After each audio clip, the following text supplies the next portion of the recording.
Good afternoon and welcome to the first installment of the Fall 2020 WARF Essential Topics series. My name is Laura Heisler and I am Director of Programming for the Wisconsin Alumni Research Foundation, and we are delighted to bring you this afternoon session in partnership with UW-Madison's Discovery to Products Office, or D2P. Before I turn the virtual podium over to our moderator, I have just a couple of housekeeping notes for how you can participate in this afternoon session. We are going to field your questions using the Q&A function of Zoom, which you can find by mousing over the bottom of your screen. You can ask your questions at any time of any of the panelists individually or as a group. Depending on the nature of your question, the panelists might answer your question by typing, in which case that will be visible to everyone attending. Otherwise, if it's more amenable to discussion, our moderator will try to get to it during the Q&A portion. We're going to hear from each of our panelists and have a facilitated discussion before we get to audience Q&A. If there are any other questions that you need to ask, you can certainly chat to me and I can try to handle your questions individually as well if it's a technical question. With that, I am going to turn things over to Erin Olver, Managing Director of University Research Park, who is our moderator for this afternoon. Erin, the virtual podium is all yours. Well, thank you, Laura, and thank you everyone for joining us here today. I want to thank WARF and Discovery to Product for bringing us together for this session on how the UW-Madison community is rising to meet this moment. I'm Erin Olver, the Managing Director at University Research Park. The park is a 501c3. We're an affiliate of UW-Madison, and we're dedicated to creating neighborhoods where innovation can flourish. I like to think of it as a place where you can see the Wisconsin idea in action on a daily basis. And there's no doubt that at the park, we've seen a number of our tenants and stakeholders snap into action to meet this moment. We are home to several University of Wisconsin research labs that have launched COVID-related projects, and we've seen 6 companies pivot to work either on a COVID-related test or a vaccine. So I feel privileged not only to be here, but to work in an environment that is innovative and that is showing the power of this community. You know, a lot of people think of 2020 as a film that is dragging on and on and on, with a series of never-ending plot twists, each worse than the last. But there's also been a lot of things that have happened in 2020 that have been really positive. The Packers won. Disney democratized Hamilton, and it actually lived up to the hype. SpaceX launched people into space, and they landed a reusable rocket on a barge. Speaking of NASA, they renamed their headquarters after Mary Jackson, one of NASA's first Black female engineers who we all got to know through Hidden Figures. We rediscovered the joys of puzzles and drive-ins and spending time with family. And of course, we all came together over our inability to look away from Tiger King. And I'm happy to note the tales of the murder hornets turned out to be somewhat exaggerated. Of course, 2020 has also been a challenging year. We're facing a pandemic as well as a recession in an election year. Our economy's in recession, and a series of high-profile tragedies have put overdue conversations about racial justice and equity front and center. So today, we want to talk about how the University of Wisconsin-Madison community is rising to meet this moment, to tackle these challenges, and to move our campus community forward. We have a star-studded panel that you can see here today. Many of them need no introduction, but I want you to get a chance to get to know each of them. So I'm going to ask an introductory question that'll give the panelists a chance to tell you about themselves if they want to introduce themselves, and for you to get a sense of what's on their mind. And as Laura said, if you have a question, feel free to use the chat function to chime in or post your question. Chancellor Blank, I want to start with you. I know that you have to leave a little early today, so let me begin with you. Our society is facing monumental challenges today, from the pandemic to the recession, to our determination to meet some of the challenges related to inequity and injustice. What do you see as the role of a big research university in meeting these sorts of challenges, and what are you doing to move our campus forward?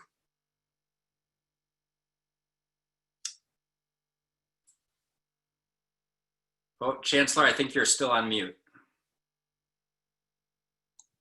Sorry, I think I have that one figured out by now. Research universities do a lot of things, and there are a lot of different ways and levels at which we need to be responding to these challenges, which are quite different in a number of ways. First of all, we are a place that does research and creates knowledge. And on certainly the COVID challenge as well as the racial justice challenge, we need to be in the middle of that.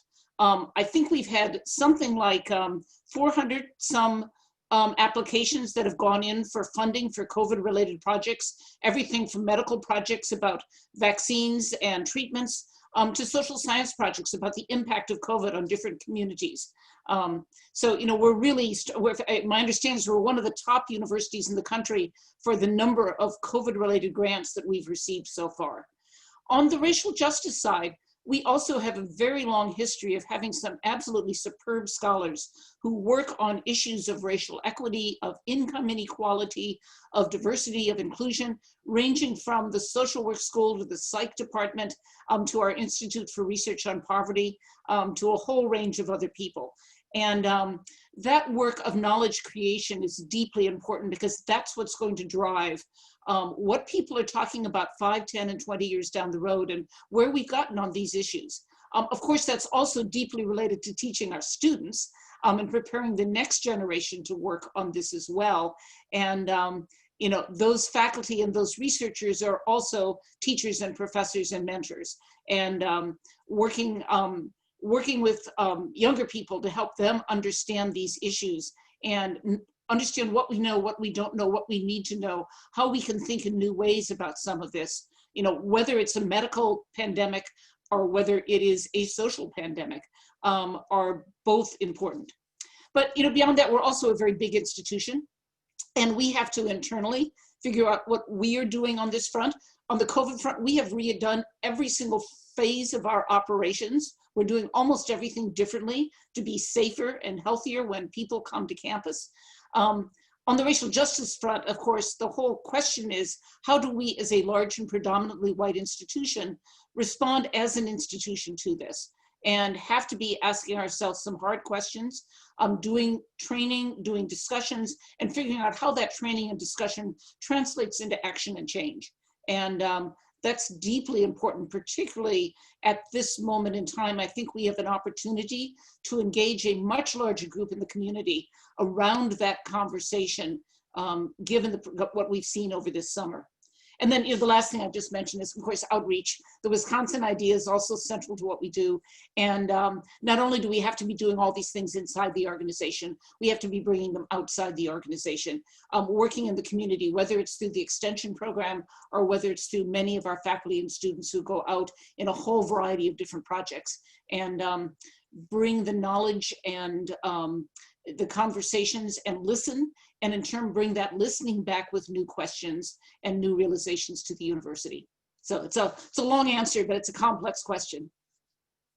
Yeah, no, I appreciate that. For me, that's one of the biggest joys of my job, is getting to see UW faculty, students, and staff coming out with great ideas and, you know, hopefully finding a home at Research Park, but going out into the world and doing all these amazing things. I love it. So let's stay on that theme. I'm going to go in alphabetical order here, just to be fair. So I'm going to jump next to UW-Madison's somewhat new Vice Chancellor for Research and Graduate Education, Steve Ackerman. Steve, research is one of the pillars of the campus community, of course. What are you doing to make sure that research can continue during the pandemic? And what new research related to the pandemic or systemic prejudices are you excited to see happening at UW-Madison? Yeah, thanks, Aaron. This, as you point out, has certainly been a very interesting year.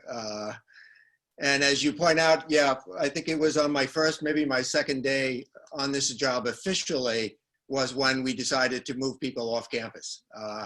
And so right away off the bang, it was a really interesting episode. Of course, even when we moved a lot of people off campus, there was research that remained on campus, specifically those that dealt with COVID-19 as a specific example.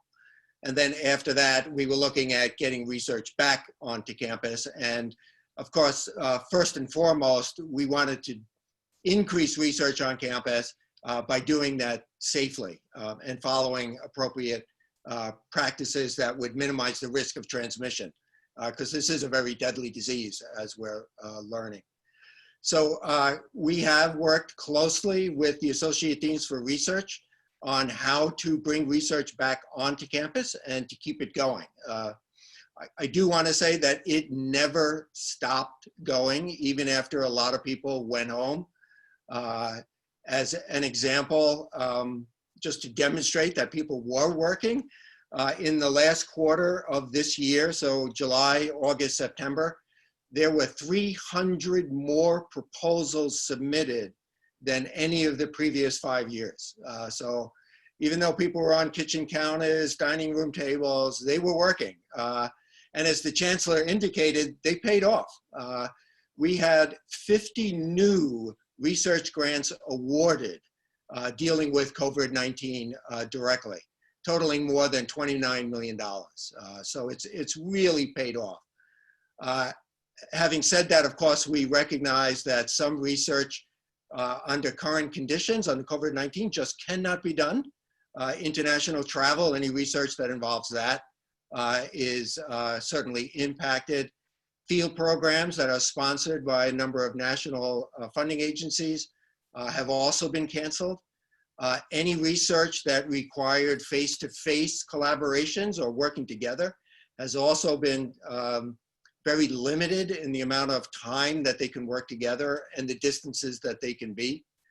So in a number of ways, research has continued, but we're clearly getting the indications that it's slowing down. For us supporting it, we've done a number of things. As I said, worked closely with the schools and colleges in supporting what they were doing. We granted no-cost extensions to all of our OVC RGE awards that we award via the WARF grant. So we did that as well. Another indication I wanted to mention about slowing things down, in this last summer, we have also had 100 more requests for no-cost extensions than we did the year before. And so it's slowing down. To try and help people, we have initiated a pandemic-affected research continuation initiative. So we're looking at trying to help those researchers who, because they had to leave campus, maybe some supplies had expired and they can't have the resources to purchase them. So we're looking at that type of activity to try and keep them going again and get them restarted as they come to campus. I think there's a number of really great, interesting research going on related to the pandemic. The Weissman Biomanufacturing Partner is partnering with GigaGen to manufacture a new drug. Scientists from the AIDS Vaccine Research Lab are also teaming with a research company to develop new ways of doing testing for COVID-19. And then finally, just to address the systemic prejudices issue that's going on, the Chancellor has previously announced, and will be providing the details in the next week, on an initiative to fund understanding and reducing inequalities type activities. So we know that inequalities exist in a variety of different ways, and this initiative is designed to support research to build stronger bodies of knowledge on how to reduce inequalities specifically. So it's been an interesting year, but a lot of good stuff still going on. And I forgot to welcome you to my hobby room. What kind of hobbies are going on in the hobby room? Well, the walls on the back are paintings that I have done over the last couple of years, but ever since taking on this new job, I haven't had time to do any hobbies. It's good though, you won't be affected by the yeast shortages. That's true, right? All right, thank you, Steve. Jim Berbee is with us today. Jim is the chair of the Wisconsin Alumni Research Foundation Board. He's a successful technology entrepreneur himself and now an emergency room physician. Jim, I know WARF is looking at new ideas to knock down barriers to innovation and improve the inclusivity of our innovation ecosystem on campus. Tell us a little bit about the strategic imperative for WARF and what's your prescription for a more inclusive and equitable innovation ecosystem? You'll have to unmute. You have to do it once, but now we've done it twice during this session. So WARF stands for the Wisconsin Alumni Research Foundation. And I suspect that most of our audience are at least familiar with the acronym, if not with what we do. But WARF is almost 100-year-old organization that was established by a remarkable gift of generosity by the founder of Vitamin D. That essentially contributed $1 million over almost 100 years ago. That now, because of careful stewardship by WARF trustees over the decades, represents almost $3 billion that we have available one way or another to benefit the University of Wisconsin-Madison. And the reason why that works is there's sort of this virtuous cycle where our job at WARF is to support research at the University of Wisconsin. We support research based on not what WARF thinks should be done, but what our leadership at the University of Wisconsin thinks should be done. And in addition to doing that, then our job, besides giving money to support research to the tune of roughly $100 million a year, is to also commercialize the great ideas that come out of the University of Wisconsin. I mentioned vitamin D already as being one of the big hits, vitamin D and many analogs of vitamin D over the years. Various tomotherapy technologies for radiation. One of my favorites, the drug warfarin, that was originally a rat poison, but then became a blood thinner and has saved millions of people from strokes because of its blood thinning capability. And so our job at WARF is, to me, to not include everybody, no matter where they come from, to get the very best ideas possible for us to commercialize. It's just a non-starter for me. Even the thought of why you would cut out any segment of the population of their ideas and their capabilities, you're just wounding yourself. And in my opinion, we'd be wounding WARF's mission. So there's a few great equalizers in our society, or at least things that should be equalizers. And certainly education's one, and higher education clearly is one. It clearly is an equalizer. And so the challenge that we have at WARF is a challenge that's not really, it's made worse maybe by not being as diverse as we need to be. So developing an entrepreneur, taking somebody that's developed technology and shepherding that technology to a point of commercialization is enormously difficult under any circumstances. And the only way it works is typically if that entrepreneur, if that researcher has some kind of a mentor that can help them understand the way the world works and the way the territory and the topography exists, that gets them from the idea to actual commercialization. And every single entrepreneur struggles with that ability of getting down that path. And it's often talked about in the Midwest that we have an acute problem with that because we don't live in Silicon Valley with the multiple founders of organizations. We don't live on the East Coast with the Boston, the New York capital markets. So we're starting out in Wisconsin in many ways a little bit behind the 8 ball.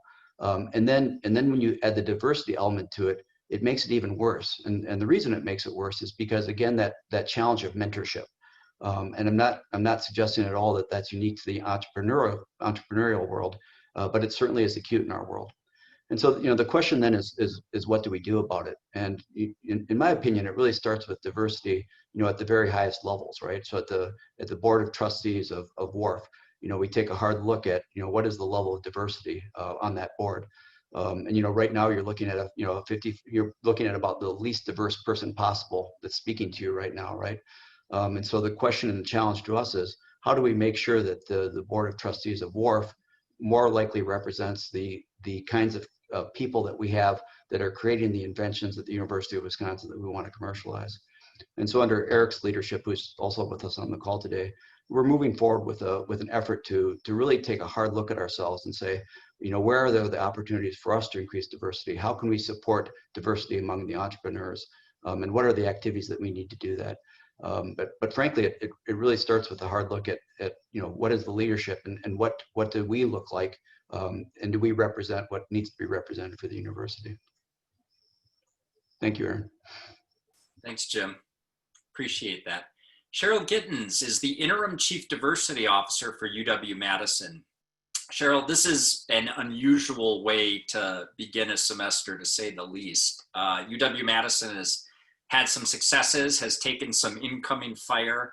How have we prepared the campus community to return to campus and to thrive here? How's it going? And what do we need to be focused on and doing in the future? And I'll remind you to hit your mute button so we can all benefit. Okay, thanks for that good reminder. It's something I usually need to do at every meeting. But thank you for the question and the opportunity to address constituents today. You asked a really broad and big question in terms of being ready to face challenges and what my colleagues and I have done to be ready to sort of face the current challenges we are facing. And I would say that my colleagues across campus in the colleges and in the administrative units, as well as the dynamic team in the Division of Diversity, Equity, and Educational Achievement, I would first say we doubled down and put all hands on deck to commit to this very thing, that we will leave no student behind and that we will provide a high-class quality education for them. And we will do what is needed to ensure that they are safe and they have their academic needs met through our educational resources. So I'll tell you a lot of things that we've done, and I'll try to cover just a few. But we assess the needs of our students and our staff. We immediately sort of went into what may have felt like crisis mode to most individuals, and we really needed to understand what resources were needed to ensure our students and our students could get what they needed, and our staff had what they need to support our students. And so we learned a lot about what some of our staff and students were facing in terms of access to quality internet access, access to technology, access to food or quality food, transportation, housing. We learned a lot about what their needs were. And we did something with that information immediately. And we triaged every student, every staff request to ensure that needs were met so that we could continue in a productive spring semester and transition into the summer. Another thing that we did in terms of leaving no student behind is to commit to ensuring we're still building a pipeline of students who would be eligible for a high quality education in the future. And so we quickly transitioned a residential program for over 400 youth into an online virtual summer experience. So our students can still be college ready. Our students who are in Milwaukee and in Madison participating in the PEOPLE program. And it took a lot to turn over a residential program that was designed to increase academic skills as well as build self-concept, self-awareness, and community for our students, as well as let them know what it feels like to be a part of the University of Wisconsin-Madison community, face-to-face. And I'll tell you, I just make this commentary, our students enjoyed it and our staff were so rewarded by the response of our students. They felt like they missed nothing. They missed nothing at all. We did everything we could to ensure that they were still connected, taught, engaged, and elevated in their thinking. And we got that response at the end of the summer. We did so well that we made sure we transitioned additional community spaces for our college students, especially our students who are going to join the Madison community for the first time.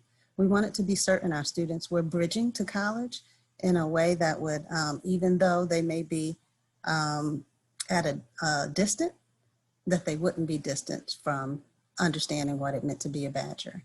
And so we really dipped into preparing our students to transition to the college experience and to connect with current college students, with advisors, with other resource leaders across the campus, as well as alumni. And that's the very thing we've maintained throughout the rest of our time in this pandemic, ensuring that our students have access to resources and folks who are prepared to point them in the direction of their dreams. Yeah, so that's that. And yeah, maybe I'll leave it at that so that we have time for Q&A. But Yeah. I will say it's take a lot of effort to get to this point. But we're feeling really good about what it means to communicate and connect with our students and connect with the community. And we're really learning how technology is increasing our sort of scope and our breadth and our depth of relationships in Madison and in the world. Thank you, Cheryl. Yeah, being a Badger is such a special experience, and we're really in a moment when on one hand you really want something normal in your life, and on the other hand nothing is normal. So I'm happy to hear you're making a lot of progress on that. Yeah.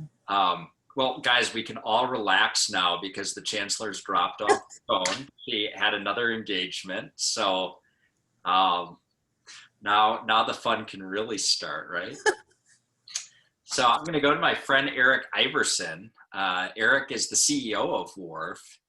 And Erik, I know you're a big thinker. And in moments like these, there's often great opportunities for bold strategic moves. So what big moves do you envision WARF making to tackle COVID and contribute to our problems? And specifically, what are you working on to provide the margin of excellence for the campus community for the next 95 or 100 years? Yeah, thank you, Aaron. I sincerely appreciate it. And a strong hello to all my fellow panelists. It's really a pleasure to meet some of you and see the rest of you again. Certainly in my chair. I always love seeing my chair. You know, Aaron, I say that we're not really making big moves in the sense that people might think. Certainly, given the largesse and the activities that WARF conducts. I'll describe that a little bit in some detail. And it's not so much that we're planning at this point as much as we are actually doing. And I'd like to dive into that a little bit. But fundamentally, we have really doubled down on staying the course of the core competencies that is WARF. And the core competencies of WARF is to commercialize technologies, work with campus to identify new inventions, get those into the marketplace for societal impact, generate revenue, and most importantly, make large research grants to the university and be that margin of difference, margin of excellence that, as I speak with Steve Ackerman, he notes to me periodically that when he speaks with his colleagues at other universities, how jealous they are the fact of University of Wisconsin's WARF that really has the university's back and an absolute interest in mind. And so, but just because we're going to keep doing what it is that we do well, doesn't mean we're going to keep doing it the same way that we have for 100 years. And that's really where the fundamental changes are occurring. And that's occurring in really three areas. One is the way we support campus. Secondly, it's the way that we're going about maturing technologies to make them commercializable. But third, it's the way that we look at ourselves and operate internally. And I'd like to touch on each of those to give you a sense as to what we're doing. On the support side, we have really adapted very well as an organization of about 75 people, largely working from home. And the relationship that we have with the university and the business that we're in is highly dependent on personal relationships. But without the ability to step into a room, shake somebody's hand and sit down with them and look them in the eye and have a conversation, it's really reliant on us to adapt from an IT perspective. And quite frankly, not having to schedule in-person meetings means that we can have even more meetings with more people sitting on a computer. And I know we started a conversation, Cheryl saying she's an introvert, but we're forced to be extroverts, but yet we can hide behind the computer, pretend we're watching TV, and just like yelling at the TV during a Packers game, we can now do that with each other on computer. And it's being really, really very productive, I have to say. I'm blessed being able to chat with the leadership of the university on a regular basis to understand the needs of the campus, because then I need to take that to Chair Berbee and the rest of the board to say it is time for WARF to step up and do the job that we do, and never a pushback. There's always a good, strong, strategic conversation, but we're here for the university. So I would say the ongoing meetings with campus inventors, almost, I would say daily, many times a day with my colleagues, campus leadership. And then the additional step we took this year is we own this magnificent building in the middle of campus called the Discovery Building.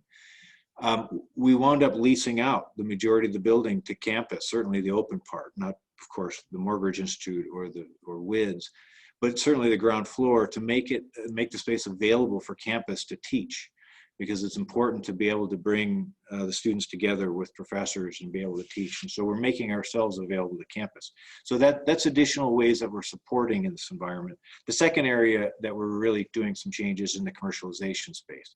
We've really stepped up with some special initiatives, and I give huge credit to the trustees making big, bold, very expensive decisions to get into the venture space and entrepreneurial space, focusing on the magnificent biological work on campus to try to develop new drugs and therapeutics for the betterment of humankind, as well as the accelerator program where we make direct grants onto campus to support technology.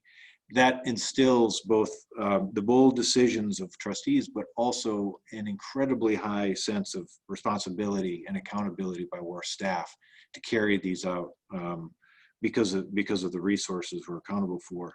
And we've been adapting those initiatives such that in the COVID time, we've stepped up our activities with CEOs of startup companies with respect to our activities in our Upstart program and otherwise. But we've also issued a COVID challenge. And it was a remarkable thing where we put some dollars on the table to ask inventors if they could come out with some new inventions for COVID. Many dozens of new inventions were prompted in the matter of weeks off of campus. We filed patents on many of them, and we wound up funding 9. It was a truly astounding show of technological prowess by campus in response to a call. And then, of course, my colleagues in the programming area led by Laura, and their adaptation almost overnight to running virtual programs like this one is a really just, we've become almost blind to the fact of how quickly or how much things occur online, but really it was a magnificent feat on their part to make this kind of movement as quickly as we could. The third area is operations, and this I have to say is almost the most important, but also the most challenging, and particularly in response of the incredibly important diversity, equity, and inclusion efforts. WARF has been around for 100 years, and I would say that we have not done our part well enough to address those kinds of issues internally with campus or globally as a technology leader. We are taking it very seriously, Chair Berbee and I, the rest of the trustees and staff, and we've just formed our, in a quote-unquote internal working group that, as far as I'm concerned, will never go away. It has to be a perpetual group of individuals. We have 6 internal people, 3 men, 3 women. We've invited 2 trustees, Winslow Sargent, Mary Hawk Frencho. Winslow Sargent is African-American. We've invited 2 campus representatives, Erik Wilcox, the Dean of Letters and Science, and Tracy Downs, who's a physician in the School of Medicine. Both of those gentlemen are African-American as well. And we've tasked ourselves to think big, think boldly, think long-term at how we address what has become part of the fabric of society, and shamefully so, in not addressing the diversity quick enough. And we're seeking answers for our own internal operations, for our interactions with campus and how we can help the campus, but also as a global technology transfer leader, we have a very strong responsibility to lead the way in that space, not just nationally, but globally. Lastly, my last comment is that we take very seriously advocating for and with our partners, and that is with internal staff and trustees, it's with campus, it's with industry such as Exact Sciences, phenomenal company who's doing a lot for this community across a wide range of areas, but also across Wisconsin. And we recently had an online, a virtual Shaping the Endless Frontiers Act where we worked with some congressional leadership,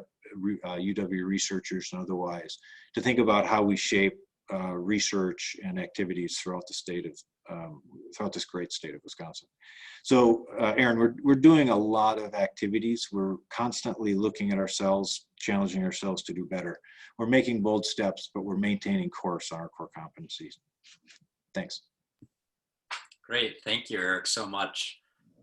You know, I was on a call earlier today with the Wisconsin Technology Council, and Exact is somebody that we work closely with as well. We just finished building a corporate headquarters for them in the research park. And they mentioned on this call that they not only are doing a lab-based test, but they've just gotten approval to do an at-home COVID test too. So it's pretty cool to see people in the community pivoting rapidly to meet these challenges. Tracy Williams-Maclin is the Interim Associate Vice Provost, for Strategic Diversity, Equity, and Inclusion Administration at UW-Madison. Welcome, Tracy. Thank you. We are seeing a lot of growing interest in the Black Lives Matter movement. And so we're hearing today a lot of these innovation leaders, campus leaders, talking about trying to be not only a national, but a global leader in diversity and inclusiveness. If we want to see that embodied in our research and commercialization pathways, what do you think our top strategic priorities should be? Well, I thought this was a very compelling question, and really listening to the other speakers, I think we touched on some of what I'm going to share. But what I decided to do is share a personal story that will tie into the recommendations. Just yesterday, I was working with a brand new intern in our office. She's a sophomore, African-American, very intelligent, vibrant, ready to work. We have used tools to try to track the tasks that we give our interns. And in my mind, I was giving her a pretty advanced project. So I went step by step on the tasks that I needed done. And her question was, well, did I do everything you asked me to? So I go to the tool and nothing's checked. So I thought, oh, okay, she's an underclassman, you know. Yeah, she didn't know to check the box. Let me, you know, talk this through with her. And when we're on our virtual call, I'm looking at her body language and she didn't look too pleased with me at all. And I'm wondering, okay, what's the problem here? You know, here are the tasks, here's what we need to do. And I wasn't upset with her, but what ended up happening as we talked through the tasks, and by the way, she shared with me her goal was to become more outspoken. She's naturally shy and she wants to learn to take more initiative. And I guess she just couldn't help it. She took initiative and she asked me, what about the social media component of this project? I can do this, I can do that, I can do polls, I can reach out to my student groups. And she just began to share all of this knowledge she had, and what I really needed for the project was what she proposed. And we both ended up extremely happy. And I share that because I missed the mark with her based on just a few qualifying or identifiers of who she was. And I did not even realize I was doing that until we had a little discrepancy. And I share that because when I think of WARF, I think of great things, but at the same time, when we look at the best practices in DEI and engaging, we started with the Black Lives Matter movement in terms of what you mentioned. So Black communities, for example, one of the research articles that I've read recently because of the pandemic and what we're facing with the racial unrest is that even those with college degrees, white and our Black counterparts, there's a 5-time wealth gap between the two groups. So the white graduate will have 5 times more access to capital than the Black graduate. And those are important stats to know when we're engaging different communities. So what I wanted to get into was just sharing really quickly an innovation ecosystem. I believe we all know diversity has to be part of that ecosystem for it to become innovative or be innovative. And networking is extremely important as what we mentioned, the pathway or pipeline. And to be a leader, I would just propose, I believe our strategic priority should be to use the rigor that we use for research when we do our environmental scan of who we're working with, how we're doing things, how our system is set up. Because it's not purposely done, but if our culture is a dominant culture, there are some things that we have as standards and norms that we need to assess. Because it's not intentional, but at the same time, we may value things that are excluding communities of color that do reside on our campus.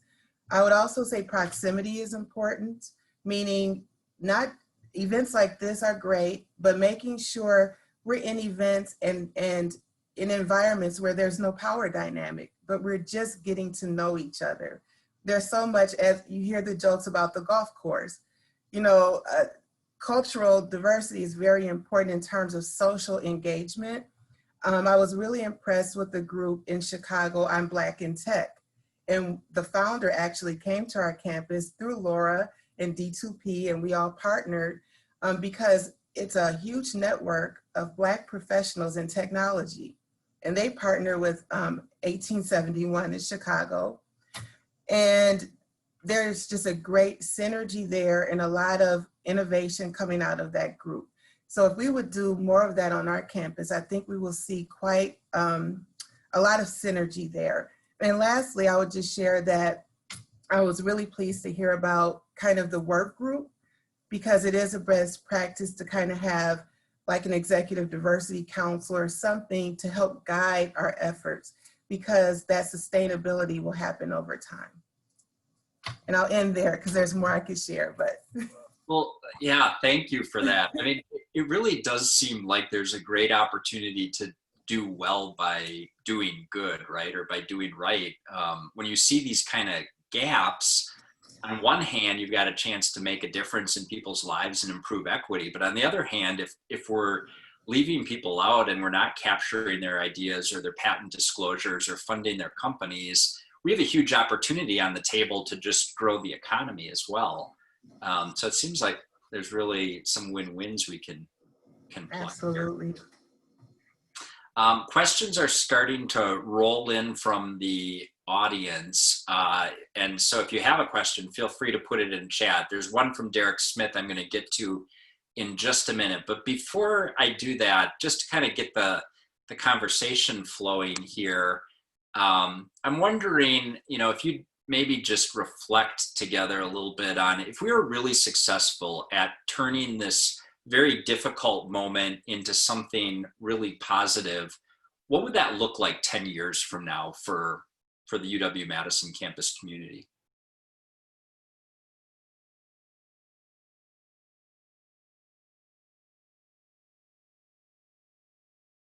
Say that question again, Aaron.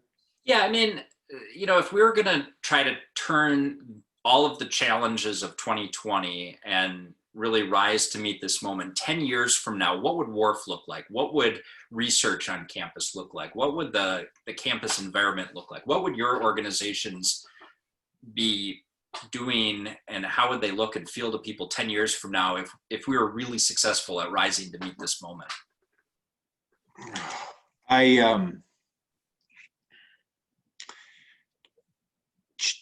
Different types of change requires different timelines.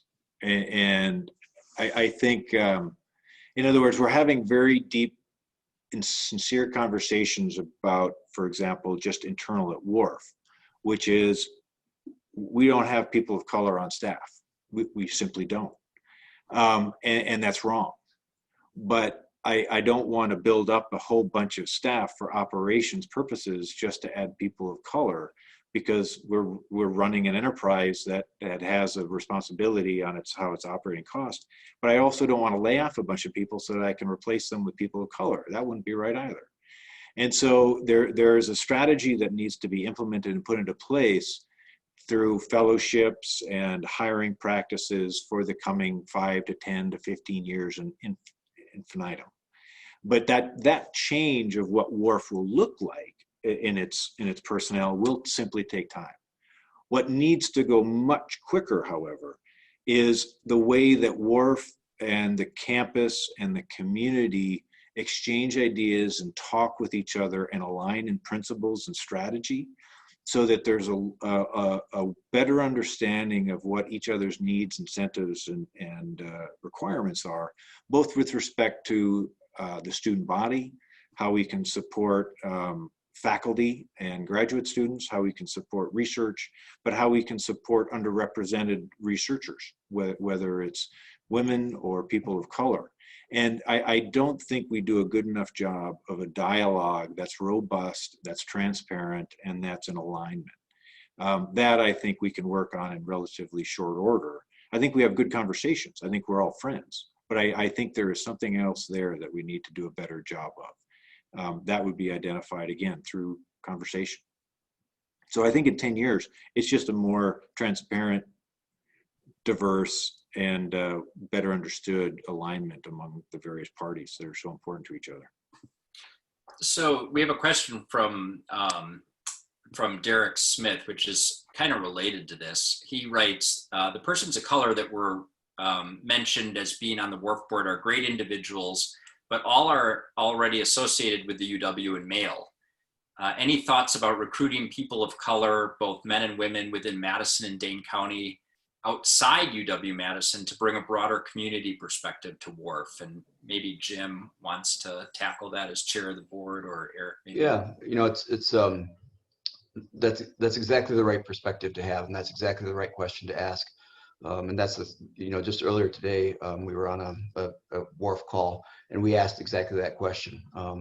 And the issue that comes up is, you know, the trustees have terms and age limits and things like that. And so, you know, every year, some number of WARF trustees, you know, rotate off the trustee board.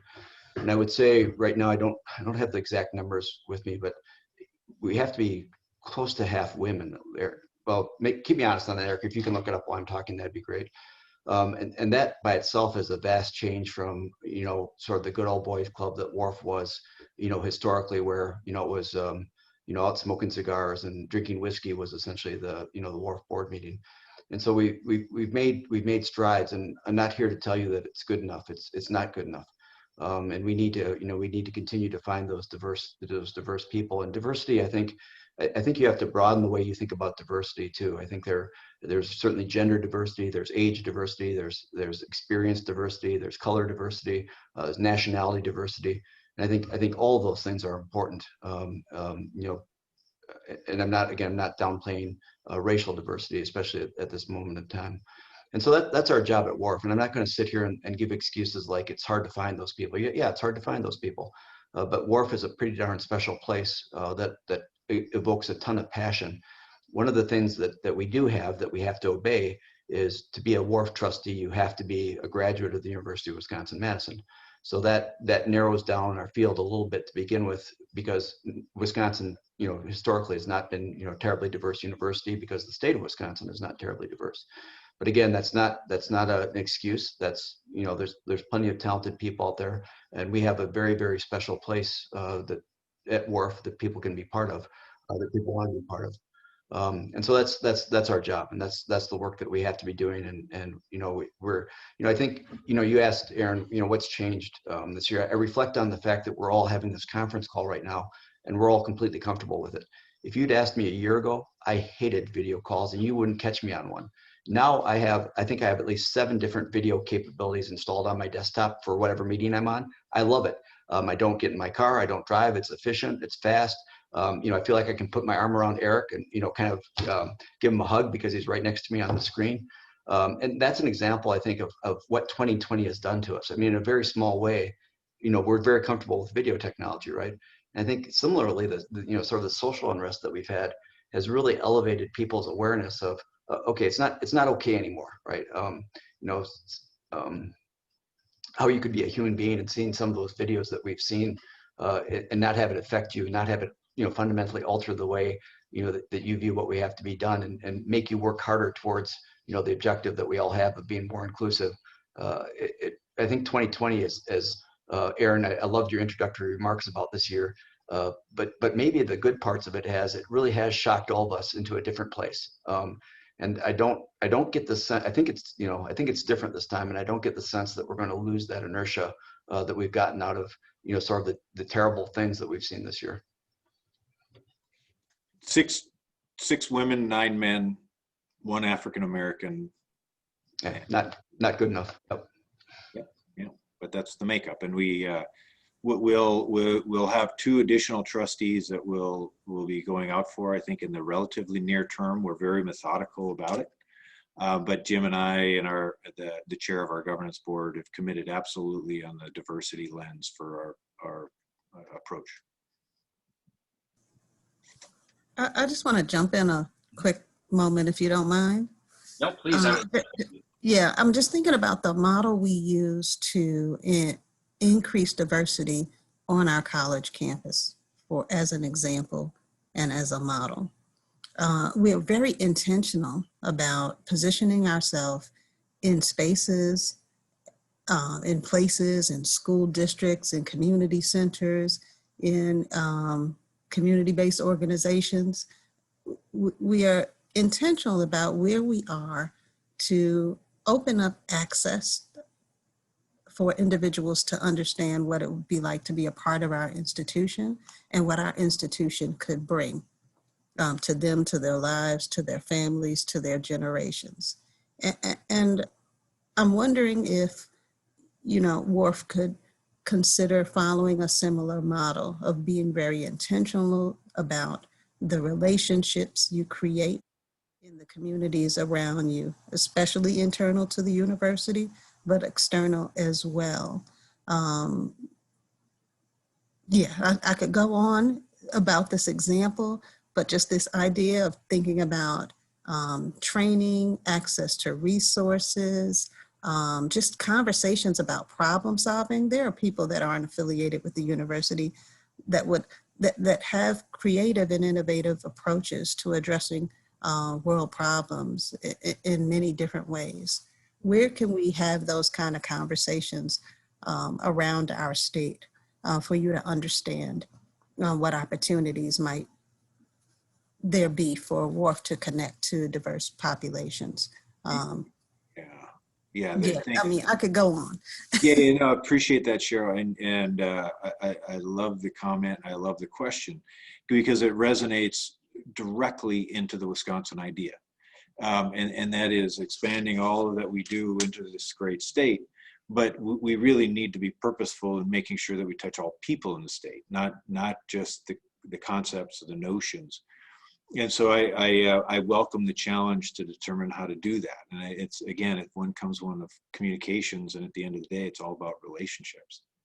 One thing that, as we've set course on this new, what we call the Align team, this team focused on diversity, equity, and inclusion, this group of 6 individuals on staff, 2 campus folk, and 2 trustees, that group will evolve over time, and additional people will be added. We'll seek advice from people coming in.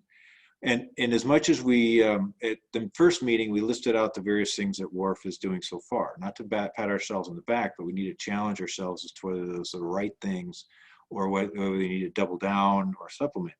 What Winslow Sargent called us out on, and absolutely appropriately so, is what are our metrics of performance against those activities? And what do we define as success against those activities?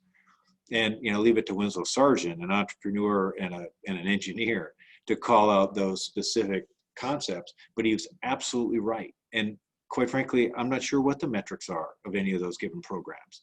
And so just they're fantastic programs. And I know we're doing well, and I know we're doing good things, but without those metrics, as the adage goes, if you want something done, measure it. And if we don't have metrics to measure, then I can't promise you that we're getting the right things done. And so I can promise you we're going to begin developing some metrics about the things that we do need to do and what WARF can do, not just by itself, but with our partners throughout the state. Thanks for that comment, Cheryl. So we have a lot of questions rolling in here. I don't know if I'm going to be able to get to all of them in the few minutes we have left, but a couple of them are kind of on the same theme. Joe Handelsman writes, as Jim Berbee said, we'd be crazy not to take advantage of the full diversity of innovators at UW-Madison. In fact, there's many years of research that show that heterogeneous groups are more creative than homogeneous ones, and that innovation in academic science is greater among women and people of color than among white men, and that immigrants are disproportionately represented among entrepreneurs in the US.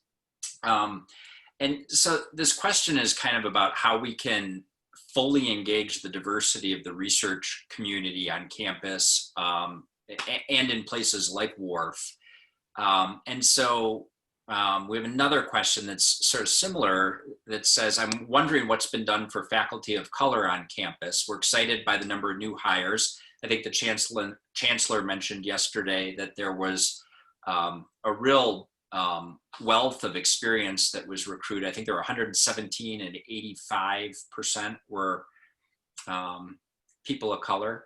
So how can we tap all this brainpower we just brought to campus? And I'd invite Steve or Tracy to perhaps reflect on that. Well, one that I had top of mind, some of you may have heard of Sherman Phoenix in Milwaukee, for example.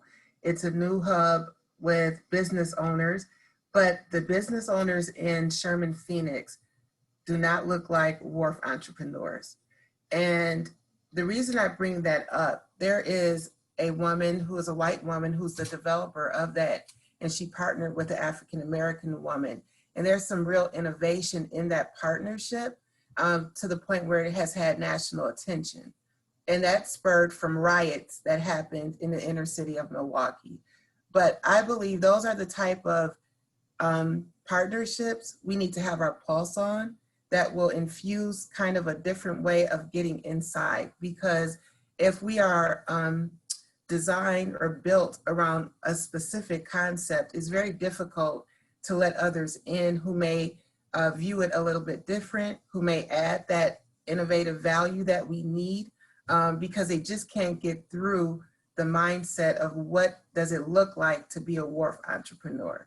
So I just wanted to give that as one example of a way I believe we could infuse and create more value add. And I didn't touch on this, the faculty piece, but I'll leave that to Steve. Yeah, well, I'm going to maybe divert just a little bit Yes. because, one of the things that I think we also really have to pay attention to that's wrapped up in these questions or another is retaining people here as well. And, as Jim had said, COVID has taught us some stuff about having these kind of video conferences. I agree with him 100%. A year ago, if you would have told me I'd be participating in an international conference that's video taped instead of traveling to Rome and doing it there, I would have said he's crazy, but it's happening. And so COVID is teaching us things and making us face changes that we have to do. And I think one of the things, that we're clearly seeing from early data on the impact of this pandemic is that it's affecting female researchers a lot more than male, and particularly Black women in particular. And so we really have, that's throwing it right in our face, right? That's not just because of COVID, it's because of the way that we're structured and society in general is structured. And so we have to find a way that we're going to deal with that to make sure that we're not losing faculty in general, innovators specifically, just because of the inequality in the distribution of how COVID specifically is affecting these populations and demonstrating to us and putting it right in front of our face that it's a solution we need to solve. Well, thank you, Steve, for mentioning that. We had some questions about retention, so that was perfect to go out on that note. I feel like we could keep talking about this for a long time. I feel like we barely started, and I had a dozen questions I had written down that I didn't even get a chance to go to. So this has been fun for me, and thank you all for appearing here. Thank you all at home for watching. And I'm going to turn it back to Laura to end the program and share any announcements she wants to make about this series. Thanks so much, Erin. Thank you all for a great discussion and to the audience for participating. We definitely don't want to end it here. The conversation will continue. We have a couple more sessions I do want to make you aware of. Next week on the 15th at 2 p.m., we'll have a special edition from our former or UW-Madison Emeritus Professor Fleming Krim, who is the Chief Operating Officer of the National Science Foundation, and he'll be talking about broader impacts, which speaks to some of the things that Tracy mentioned and that Cheryl mentioned about getting out into the community, how researchers can do that through their broader impacts. And then on the 21st, we'll be talking about the business and ethics case of patenting COVID inventions. And so that's also very germane to our conversation today. Lastly, I'll just mention you can direct people or come back to the video from this session on warf.org/essential topics if you're interested in catching it or sending it to someone else. And again, thank you so much. And we will see you next week, I hope, at WARF Essential Topics. Thanks so much to the panel. Good night, everybody, and stay safe. Thank you.